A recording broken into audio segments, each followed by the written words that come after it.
ধারাবাহিকতা এই শব্দটি যেন নেই বাংলাদেশের ক্রিকেট ডিকশনারিতে। এক ম্যাচ 180 চেস করে জিতে যাবে এবং অন্য ম্যাচে 150 রান চেস করতে পারবে না। একদিন 20 ওভারে 180+ রান করে ফেলবে এবং অন্য দিন 20 ওভারে 150 রান করতে পারবে না। মডার্ন ডে ক্রিকেটে 15 ওভারে 102 রান কোন টিম করে? টি-20তে টপ 10 যে টিমগুলো আছে 15 ওভারে 150 রান করার সক্ষমতা প্রায় সবগুলা টিমের আছে। বর্তমানে জিম্বাবুয়েও 15 ওভারে 120 থেকে 30 রান করে। আর আফগানিস্তান তো এখন 15 ওভারে 170 রান হলে সেটাও জিতার ট্রাই করে এবং 150 থেকে 155 রান করে ফেলায়।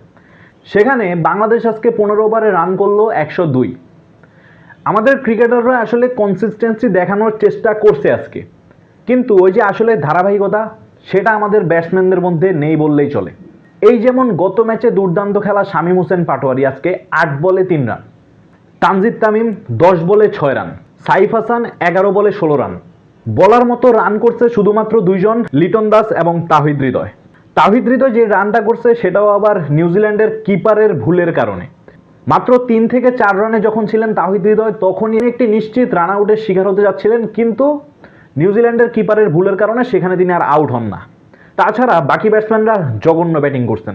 15 ওভারে মডার্ন ডে টি-20তে 102 রান কোনো মতেই মানা যায় না, যেখানে কিনা হরহামেশে এখন 180-200 রান চেজ হচ্ছে। বাংলাদেশ ক্রিকেটের যে সমস্যা সেটা হচ্ছে বাংলাদেশ ক্রিকেট ধারাবাহিকতা নেই। এই যেমন 180 চেস করে বাংলাদেশ যে ফার্স্ট টি-20 ম্যাচটা জিতছে, এটা বাংলাদেশের টি-20 ইতিহাসের তৃতীয় 180 রান প্লাস চেস। এবং আরেকবার কবে 180 রান চেস করবে সেটার জন্য হয়তো আরও 4 বছর ওয়েট করা লাগতে পারে। এর জন্যই বলতেছি আমাদের কোনো ধারাবাহিকতা নেই, বিশেষ করে টি-20তে। তো যাই হোক, আজকের ম্যাচের রেজাল্ট নিউজিল্যান্ড এই ম্যাচটা 6 উইকেটে জিতে যায় এবং বাংলাদেশের বোলাররা আসলে চেষ্টা করছিল, বোলাররা বললে শরীফুল ইসলাম একাই প্রায় গুড়িয়ে দিয়েছেন নিউজিল্যান্ডের টপ অর্ডারকে।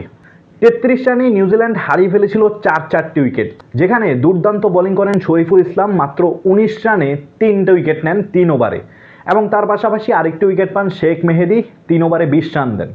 তাছাড়া বাকিরা আর কোনো উইকেট পায়নি। যদিও বাংলাদেশ কিছু সময়ের জন্য ম্যাচে কন্ট্রোল নিয়েছিল মাত্র 33 রানে 4 উইকেট নেওয়ার পরে, কিন্তু এরপরে ব্যাবন জ্যাকবসের 31 বলে 62 রানের ইনিংসটাকে থামাতে পারেনি আর বাংলাদেশের বোলাররা, এবং খুব সহজেই 11 ওভার 4 বলেই 102 রান চেস করে নিউজিল্যান্ড ম্যাচটা জিতে যায়। ভাগ্য ভালো সেকেন্ড টি-20টা বৃষ্টির কারণে পরিত্যক্ত হয়, এই কারণে কোনো দলই মূলত সিরিজটা জিতে না, সিরিজটা মূলত ড্র হয়েছে এবং দুই দল এই ট্রফিটা ভাগাভাগি করে নেয়। তো গাইস, আজকের ম্যাচ নিয়ে আপনার মন্তব্য কি, এবং আপনি কি মনে করেন বাংলাদেশ ধারাবাহিক একটি টিম হতে পারবে?